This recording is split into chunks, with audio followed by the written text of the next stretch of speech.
Can I just ask, Pepper's going, obviously. Yeah. What do you think will become of her?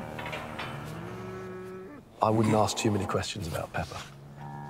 Don't ask questions you don't want to know the answer to. Fans of Clarkson's farm can now rejoice because Pepper the cow has been saved. Viewers saw last week how she was destined for the abattoir because she hadn't given birth. But in the intervening time, she did give birth, which meant that she was saved from death, basically. So viewers will be absolutely thrilled, as was Jeremy when he discovered that she'd had a calf. He was half expecting her to come back as sausages to Diddley Squat Farm, but thankfully it never happened. I went up to Diddley Squat Farm last month to meet Jeremy and the rest of the cast, and I found out that he'd gotten rid of half his herd of cows to be replaced by pigs. Unfortunately, Pepper was one of the half of the herd that got removed, and everyone thought she was destined for death row. Initially she was, but thankfully she came into contact with a certain bull on the next farm she went to, and the next time that Jeremy saw her, she was a mother. In series 2 of Clarkson's Farm, we saw Jeremy receive Pepper, who was the favourite cow of a little girl on the previous farm where she'd been reared. He promised the little girl he'd look after her, and he did so. He said that he would never send her to be turned into meat, but when she didn't give birth, that's what he basically did. Clarkson's Farm Series 3 has been a huge hit. 10.7 million views have been seen for Prime Video since it launched last Friday. So that's 7 days, 10.7 million views. It's set to break its own record for Series 2, which was watched by millions as well.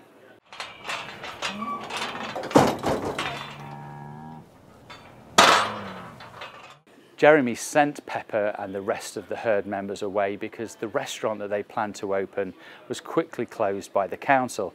That meant they had nowhere to sell their beef. And since Pepper and other cows hadn't given birth, the only thing they could do was get rid of them and bring in animals that were going to be more profitable to Diddley Squat. We've got a few of the goats here. Most of them are down at the farm. We brought a few up for you this morning to have a look at. And I'm very fond of those. And then you do, I mean, Caleb keeps saying, kill the goats, go on, kill them, you can sell them, we can eat them. But I actually don't, no, I want to keep them as lawnmowers because I like them. But the pigs, you have to sell them, otherwise nobody would keep pigs if you didn't eat them. They get massive. They die, well, they get massive, and they die, I mean, there would be no cows or pigs in the country if people didn't eat them. So, and I always said that about giant pandas. You want to save the pandas, start eating it. And then farmers will quickly go, I know how we can get this lot breeding. But yeah, so we, in order to have the animals, you have to eat them at the correct time. And it is weird because you love them and you give birth to them and you nurture them and you feed them and you take care of them and you get the vet round when they're poorly and then you kill them and eat them. And it is a strange place to be when you haven't been a farmer all your life. But we are getting better at it. We definitely are.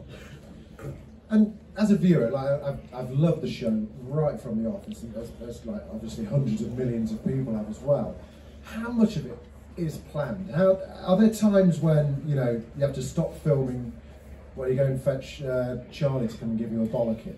No. It just doesn't work like that. I read a piece in the Sunday Times recently saying a farmer had said that it would never happen that a tractor would do a wheelie and that you'd put Caleb in the weight box, which we did in season 2. But it did happen. And Caleb, he's around somewhere, he'll tell you it did happen. And when I'm making whatever I'm making, be it mustard or jam or what have you, Charlie drops into the farm probably once, maybe twice a day. So, no, you never have to ring up. Everything that happens, it's genuine reality television. But it's not hosted by somebody in purple spectacles with a zany jacket. It's absolutely real. What you see actually happens, and none of it's planned. I mean, the Grand Tour, everything was planned. Literally everything. Richard, move your eyebrow that much.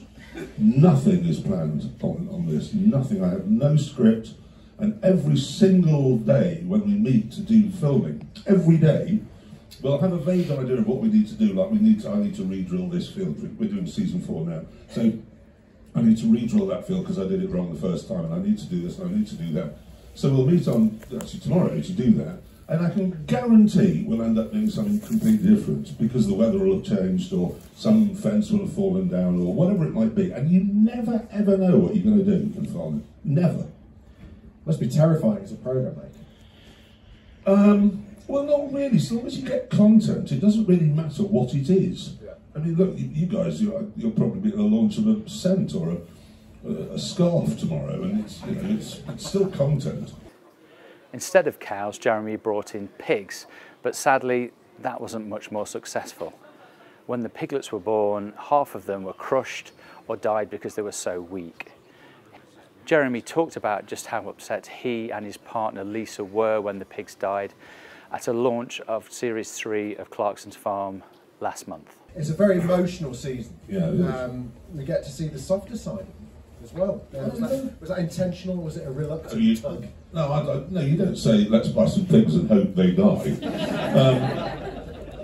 No, I mean, I've always liked pigs. My mother used to buy me toy pigs, you know, every Christmas and birthday when I was until I was in my 20s. I had a huge collection of them. I've always been fond of pigs, and I thought it'd be fun to have them. And then they just died in alarming numbers, and it was very heartbreaking. I've never ever seen Lisa cry, not once ever, until that all started unfolding. It was just terrible.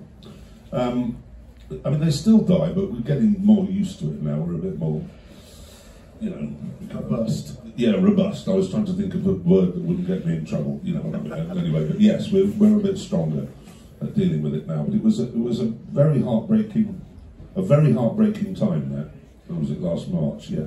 The first 4 episodes of Series 3 dropped last week, and the final 4 episodes dropped today, and they're set to be just as big as the first batch. Following the success of Series 3 of Clarkson's Farm, everyone's now looking forward to Series 4, which is currently being filmed. And of course, hardcore fans will be hoping that Pepper makes a reappearance in the next show.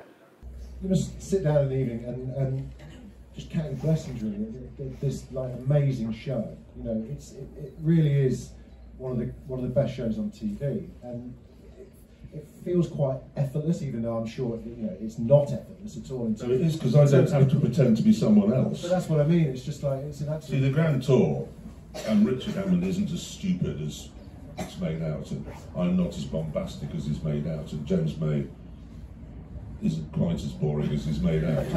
And so you're playing a caricature, you're playing a role, you know, you're there to provoke and, you know, be stupid.